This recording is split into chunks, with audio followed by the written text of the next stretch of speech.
नमस्कार, मी पूनम तुमचं पूनम बेसिक रेसिपीजमध्ये पुन्हा एकदा खूप खूप मनापासून स्वागत करते.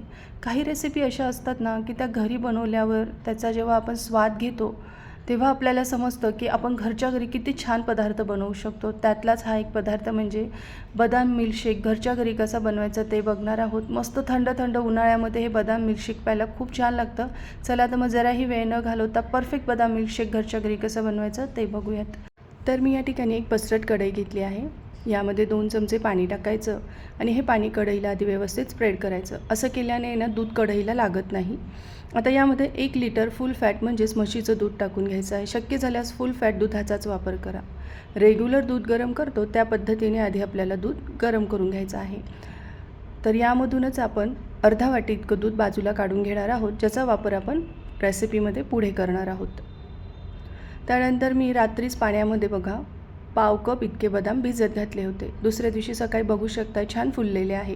नगामध्ये म्हणाल तर साधारण 30 ते 35 या ठिकाणी मी बदाम घेतलेले आहे. आता बदामाची साल काढून घ्यायची आहे. तुमच्याकडे वेळ नसेल बदाम भिजवत घालायला तर अशा वेळी काय करायचं, कडकडीत उकळत्या पाण्यामध्ये अर्ध्या तासासाठी बदाम भिजत घालायचे, तरीही त्याची वरची साल अगदी सहज निघून येते. तर या ठिकाणी सर्व बदामांची मी साल काढून घेतली आहे आणि एकीकडे बघा आपलं दूधसुद्धा उकळलेलं आहे. जसं रेग्युलर दूध गरम होतो त्या पद्धतीने गरम झालं आहे. आता पुढील 5 ते 6 मिनिटासाठी मंद आचेवर हे दूध उकळत ठेवायचं आहे. तोपर्यंत आपण बदामाची पेस्ट तयार करून घेऊयात. तर जे बदाम आपण सोलून घेतले आहे ना, त्यातले काही बदामाचे कापसुद्धा मी करून घेतले आहे. साधारण 4-5 बदामाचे बघा मी ते बारीक असे काप करून घेतले आहे.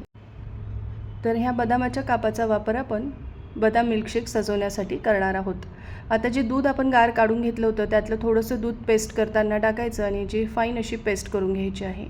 या पद्धतीने बघा अगदी मस्त तयार झाली आहे. थोडेफार चंक्स राहिले बदामाचे तर हरकत नाही.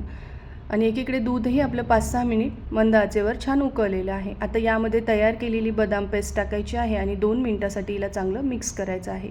आणि मिक्सरच्या भांड्यामध्ये ना मी पाव कप इतकं पाणी टाकून तेही यामध्ये ॲड केलं आहे, म्हणजे मिक्सरच्या भांड्याला लागलेली बदामाची पेस्ट आपली वाया जात नाही. 1-2 मिनिटानंतर आहे ना यामध्ये अर्धा कप इतकी मी साखर टाकली आहे. मेजरिंग स्पून म्हणाल तर साधारण 6 मोठे चमचे मी या ठिकाणी साखर घेतलेली आहे. छान मिक्स करून घेऊयात. साखर मेल्ट होते तोपर्यंत आपण एक कस्टर्ड स्लरी तयार करणार आहोत, ज्याने आपलं दूध घट्ट होतं. तर राहिलेलं पाव कप जे दूध होतं ना, त्यामध्ये मी साधारण 1 ते 2 चमचे कस्टर्ड पावडर टाकलेली आहे.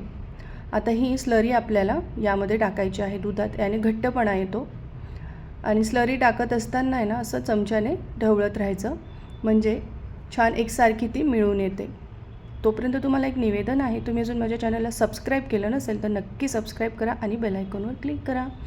आता मी यामध्ये ना चिमूटभर इतके केसरचे धागे टाकले आहे. याने स्वाद आणि रंग छान येतो, पण टाकणं पूर्णपणे ऑप्शनल आहे. तुमच्याकडे केसर नसेल तर स्किप करा.